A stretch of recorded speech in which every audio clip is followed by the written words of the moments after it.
Well, the title ain't deceiving you. This is just a video of my school project that I'm uploading in my YouTube channel.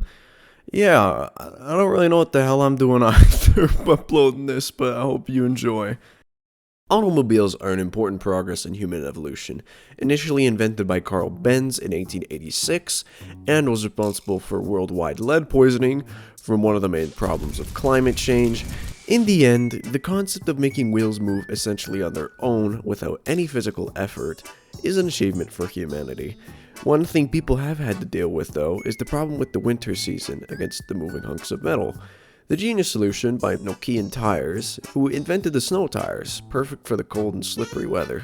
But with the introduction of winter tires, one question arises. Should snow tires be mandatory in the winter? In this video, I will warm your freezing nerves with answers to various questions, which will solve the ultimate dilemma. What is the difference between kinetic friction and static friction? To start with, let's just review what static and kinetic friction are. The static friction is the friction that exists between an object that is at rest and the surface that it is resting on. Kinetic friction is the friction between a moving surface and another surface, the magnitude of which depends on the coefficient of friction between the two objects. Static friction is also greater than kinetic friction because the intermolecular attraction from the object to the surface is stronger while the object is not moving. This is because, while the object is not moving, it has more time to stay on the surface, which would increase the molecular attraction of the object and the surface. Once one of the objects starts moving, it has to be greater than the kinetic force's attraction, which when it is, the static attraction is broken and replaced by the kinetic friction. What type of friction keeps the tires from slipping on the road? The type of friction keeping the tires from slipping on the road is static friction, because even if an object overcomes the static friction in one direction, that being in front of it, it never truly disappears, as the force you apply will only overcome the static friction in that direction. So for a car wheel, the static friction isn't as strong in front of the wheel when it's moving, but is strong enough to keep the wheels from turning to side. But eventually when you do turn, it would overcome that static friction as well. When trying to stop quickly, why do we want to stop the car without skidding? When the brakes are applied to a vehicle, the friction between the tires and the ground will help to slow down the vehicle to a stop. The more friction there is against the ground and the tires, the more effective the car will stop. However, when there is too much friction, it can cause the grip of the brakes to be stronger than the grip of the tires against the road, due to essentially an overload of friction causing your tires to skid. How does an anti-lock brake system work to allow the brakes to stop the car without skidding? The anti-lock brake system prevents the wheels from locking by sensing when the wheels are about to lock, and then rapidly increasing and decreasing the braking pressure multiple times per second.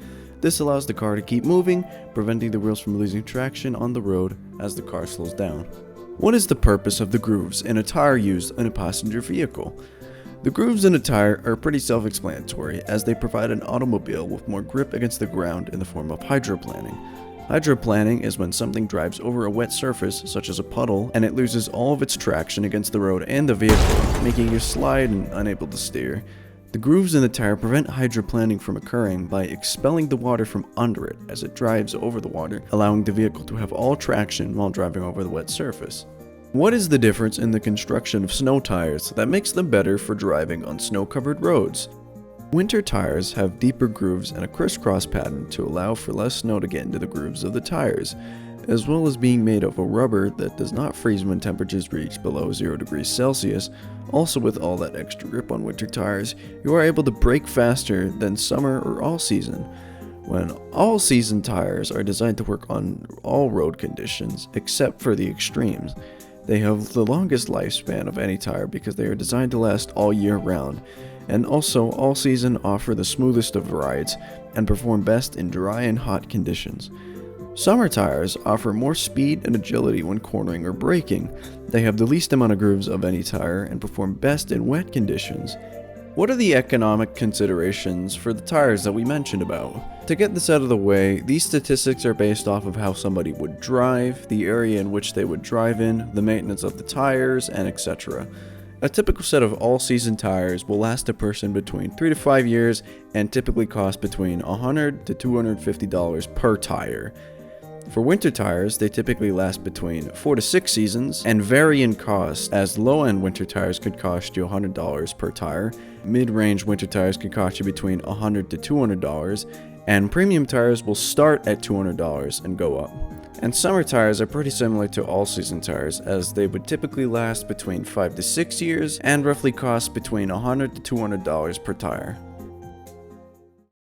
And now, after answering a bunch of questions regarding the nature of winter tires and statistics in hand, we circle back to the question, should snow tires be mandatory in the winter? Well, yeah, obviously. And 2 examples me and my partner made up in the math, where 2 people are going the same speed, stop at the same time on the snow-littered pavement. The snow tire cars stop 50% faster compared to the all-season tire cars. So, yeah, they probably should be mandatory.